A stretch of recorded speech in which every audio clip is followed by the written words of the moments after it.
Hello guys, welcome back. It's David here. I am at CEG Dealer School for your latest craps class. And today we are going to go over the stick person and shooter rules and etiquette. So this is all going to be about the dice, handling the dice, what to expect from the shooter, how to be a good shooter. And we're going to start with the shooter rules and etiquette after a brief word from our sponsor. ShopCasinoQuest.com is live and ready to go. Me and Dennis have been working very hard getting all our products up and taking care of that. And we invite you also CasinoQuest.biz. And we just released Crapsy at Crapsy.com. Mobile version is coming soon. So if you love craps like we do, or you're working through some strategy, that's a great place to go. Okay, so today, big class, and we're going to start with the end user, the shooter. Okay, so what it takes to be a shooter, and the basic rules and etiquette that you're going to want to follow at the casino. Because again, it's not always about doing the right thing, but it's about doing the right thing by and feeling comfortable with the game. You know what I'm saying? There's an etiquette.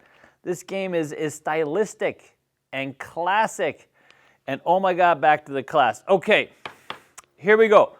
First thing is, in order to be a shooter, okay, you need a pass line or a don't pass bet. So let's start with that. In order to be a shooter, pass line or don't pass bet.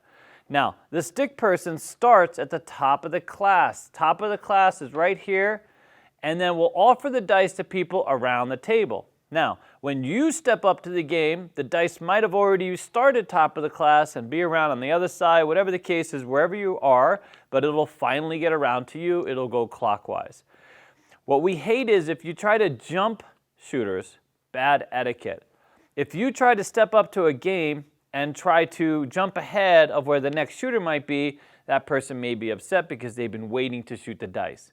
So what we ask is that you as a player just take the next available position. Don't try to squeeze in just so that you get to shoot next if you like to be a shooter, that kind of thing. We want you to just come up to the table and organically fit in where there is a spot. As far as the betting the pass on the don't pass, now you can start with a don't pass bet, and that would essentially be betting against you. Or you start with a pass line bet. And as long as you keep making points, okay, because you know as a pass line, right, if you come out on the point of 10 and you make the 10, you win your pass line bet, right? As long as you keep making points and do not 7 out, you get to keep shooting the dice over and over and over again. Even if you happen to be on the don't pass, by the way.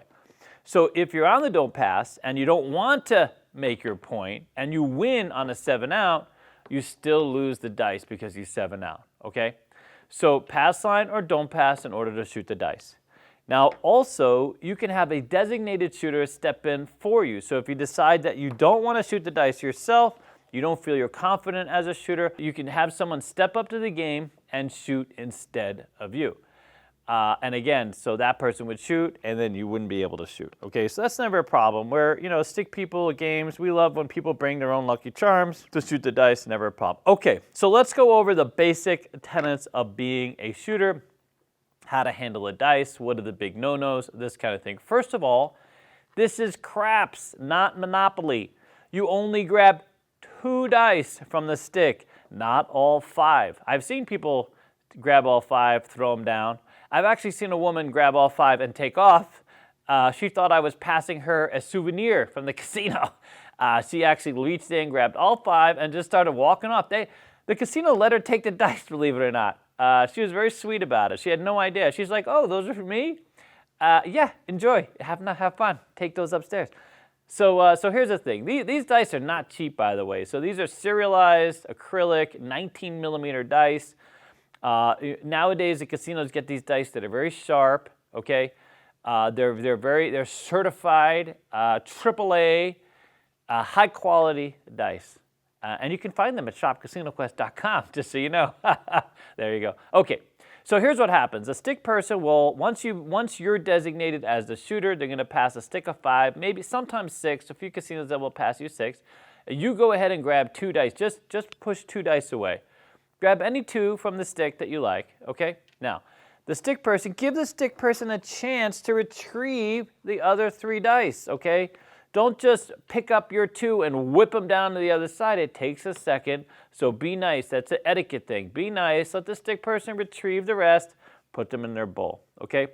Now, here are some basic rules. Number one, you can only use one hand on the dice when you're manipulating the dice. No two hands, one hand, okay? And you can go one hand, we don't want you bouncing the dice from one hand to the other. Show them what that looks like this. None of this, okay? Also, you cannot blow on the dice anymore.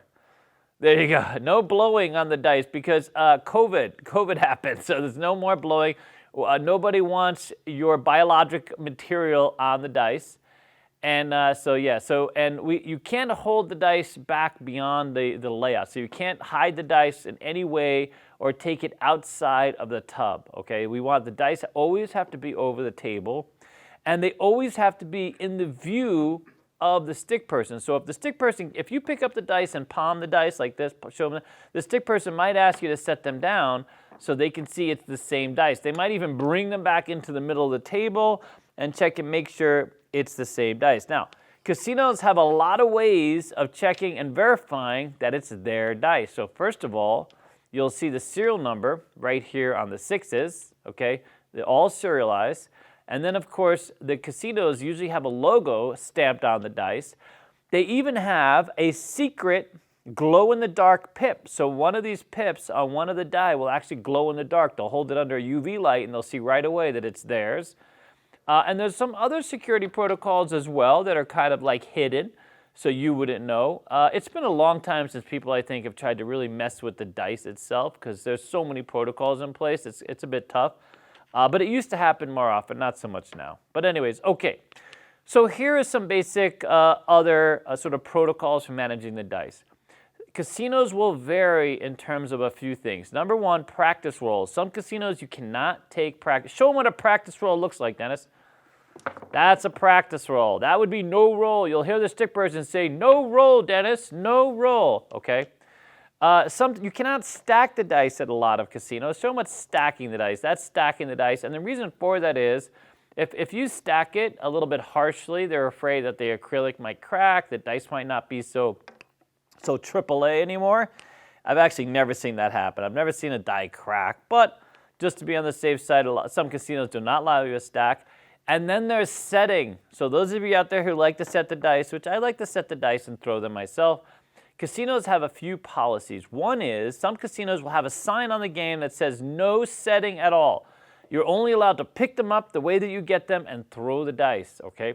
Other casinos, they don't mind. Here in Vegas, casinos really don't mind if you set the dice as long as you set them in a reasonable amount of time and throw them down to the other end of the table, okay? So if, for instance, you just spend a lot of time, people that are new to setting the dice and come up with different ways, it takes them forever, and the casino eventually, or the supervisor will say, hey, we got to get a roll, and nobody wants to wait forever for you to set the dice, okay? So no practice rolls, stacking, or setting might be a thing. So if you are a setter, make sure that you have a set, practice with the set, and work out the set before you come to the casino so that you can quickly set up your dice and get a roll, okay? All right, so let's move on to some other basic things. So as a shooter, you don't want to talk about